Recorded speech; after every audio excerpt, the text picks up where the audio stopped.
Bismillahirrahmanirrahim. Assalamualaikum warahmatullahi wabarakatuh. Salam sejahtera untuk kita semuanya.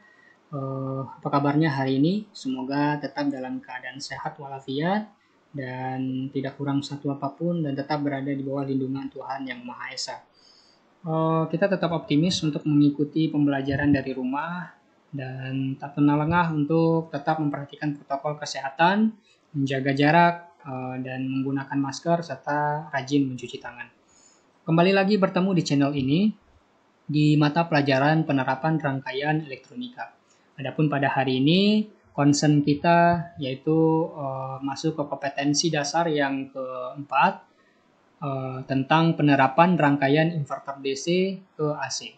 Nah, pada minggu-minggu sebelumnya kita sudah belajar tentang rangkaian elektronika daya, di mana komponen utama pembentuk rangkaian elektronika daya adalah komponen bahan semikonduktor.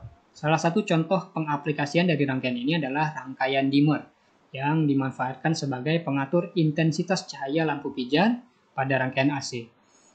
Komponen semikonduktor yang digunakan di sini adalah jenis diag dan triag. Nah, rangkaian inverter juga dibangun dari komponen utama yaitu berbahan semikonduktor. Nah, bahan semikonduktor apa sih yang digunakan pada rangkaian inverter? Tetap simak video ini sampai dengan terakhir. Adapun indikator kompetensi yang akan kita capai pada pertemuan ini yaitu yang pertama, siswa diharapkan mampu memahami pengertian rangkaian inverter. Kemudian yang kedua, siswa diharapkan mengerti prinsip kerja rangkaian inverter. Kemudian yang ketiga, siswa diharapkan mengetahui konfigurasi komponen yang digunakan untuk membuat rangkaian inverter. Kemudian yang keempat, siswa diharapkan mampu membuat rangkaian inverter. Dan yang kelima, siswa diharapkan dapat menguji rangkaian inverter. Baik, kita langsung saja masuk ke pengertian dari rangkaian inverter.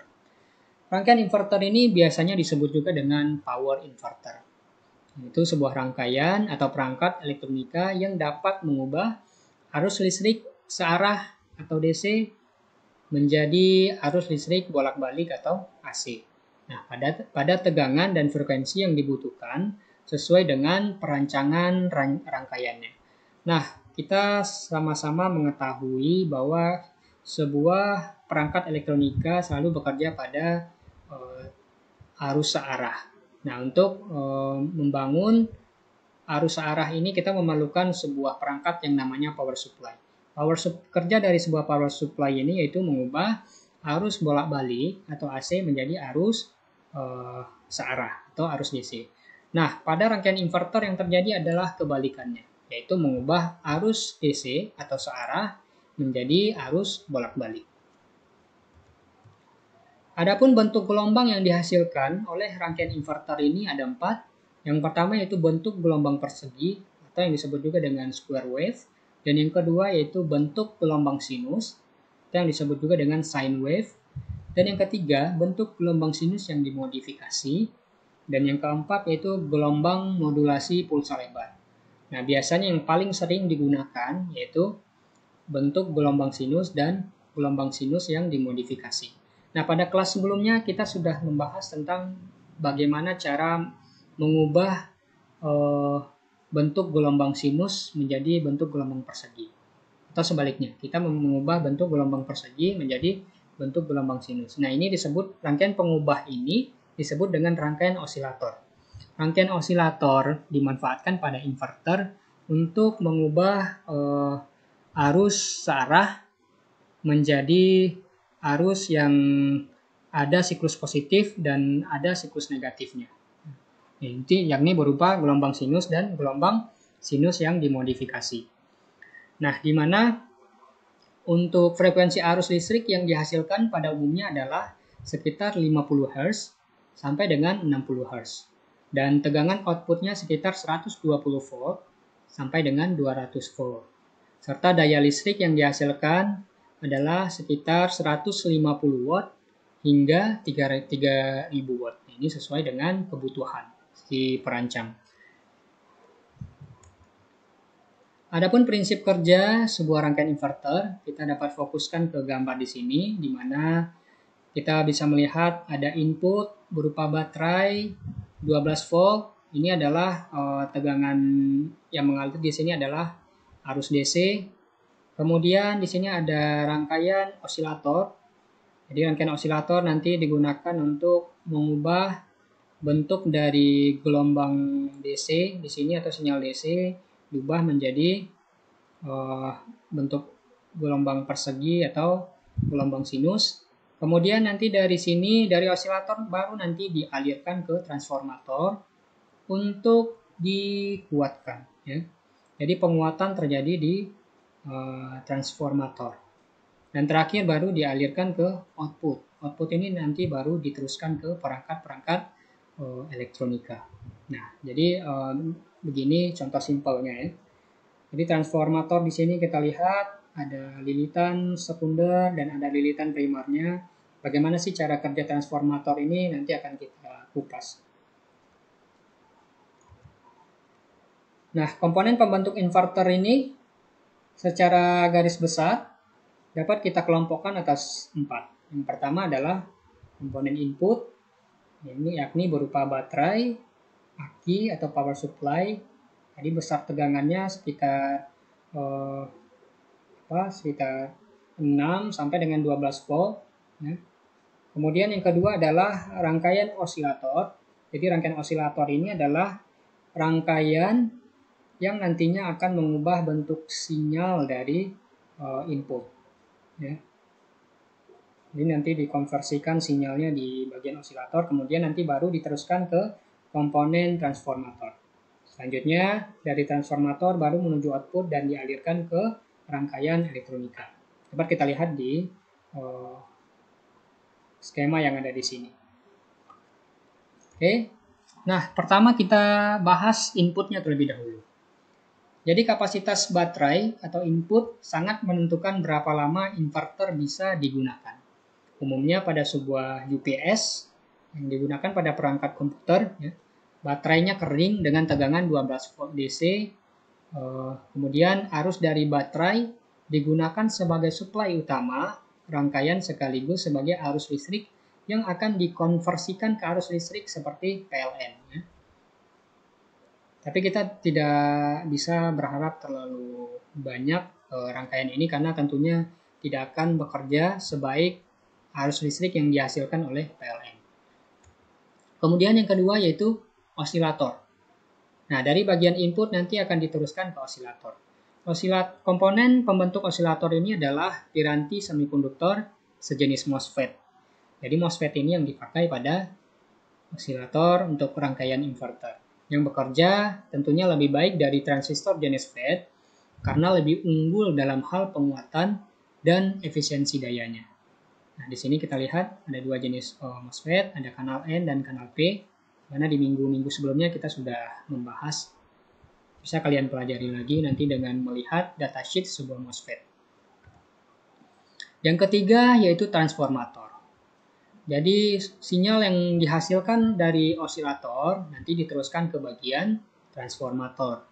Nah, pada bagian inilah tegangan dinaikkan dengan cara mengumpankan sinyal dari MOSFET.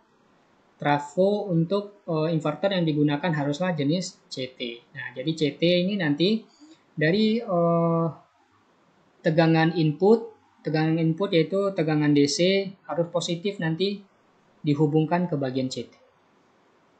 Nah, di sini kita lihat sebuah transformator 5 ampere jenis CT ya. Di sini ada tegangan 12 volt dan di sini ada tegangan 12 volt kiri kanan, kemudian di samping kirinya lagi ada tegangan 18 volt dan samping kanannya ada tegangan 18 volt. Tergantung besarnya tegangan DC yang ingin kita konversikan. Misalnya tegangan DC yang ingin kita konversi adalah besaran 12 volt, maka tegangan positif dicatu nanti ke bagian sini CT. Kemudian tegangan negatif masing-masing dihubungkan ke 12 volt ya, di sini. Jadi dari sini nanti baru dihubungkan ke osilator. Apa contoh bahan osilator tadi yaitu MOSFET ya. Nanti akan kita lihat skema rangkaiannya. Dan yang keempat yaitu AC power atau output. Nah, bagian ini merupakan output dari trafo inverter yang tegangannya berkisar antara 220 sampai dengan 230 volt yang bisa langsung dihubungkan dengan beban listrik. Nah, contoh dari device listrik berupa lampu pijar atau peralatan elektronika lainnya. Tapi sinyal yang dihasilkan dari rangkaian inverter ini tidak cocok digunakan pada semua perangkat elektronika. Nanti akan kita bahas perangkat apa saja sih yang tidak cocok digunakan pada untuk rangkaian inverter ini. Nah, di sini kita lihat sebuah rangkaian inverter, mana dari baterai tegangan atau kaki positif nanti kita hubungkan ke bagian tengah CT tadi ya, bagian CT dari transformator pada lilitan sekundernya. Kemudian kaki negatifnya nanti dihubungkan ke bagian osilator, baik yang 12 volt bagian kanan, 9 volt bagian kanan dihubungkan ke MOSFET yang pertama, terus kemudian 9 volt yang kedua dihubungkan ke MOSFET yang ada di sebelah kirinya. Nah, begitu ya. Jadi nanti tegangan negatifnya nanti dihubungkan ke kaki MOSFET. Oke, setelah sinyal nanti dikonversikan di sini menjadi sinyal sinus, maka nanti baru diteruskan dari lilitan sekunder diteruskan ke lilitan primer. Ya. Dari lilitan primer nanti dikuatkan, baru dialirkan ke device elektronika berupa lampu pijar. Adapun kekurangan dari rangkaian inverter ini adalah tegangan AC yang dihasilkan tidak sama dengan tegangan PLN yang memiliki output sine wave atau gelombang sinus yang lebih sempurna. Sehingga output inverter ini tidak cocok digunakan untuk beban yang memiliki coil atau lilitan seperti trafo, heater atau pemanas, rice cooker, motor listrik, seperti kulkas dan banyak lagi. Jadi output dari sini ya, tidak bisa lagi maksudnya kurang bekerja sempurna nanti apabila kita alirkan lagi ke device elektronik yang ada coilnya atau lilitannya seperti trafo. Apabila sini kita hubungkan lagi ke sebuah trafo, maka tidak dapat bekerja dengan sempurna atau lebih baik. Oke, mungkin itu saja pembahasan kita tentang rangkaian inverter. Apa yang dimaksud dengan rangkaian inverter dan komponen apa saja yang digunakan pada rangkaian inverter. Semoga ini bisa bermanfaat dan bisa dipahami. Terima kasih atas perhatiannya. Akhir kata, Assalamualaikum warahmatullahi wabarakatuh.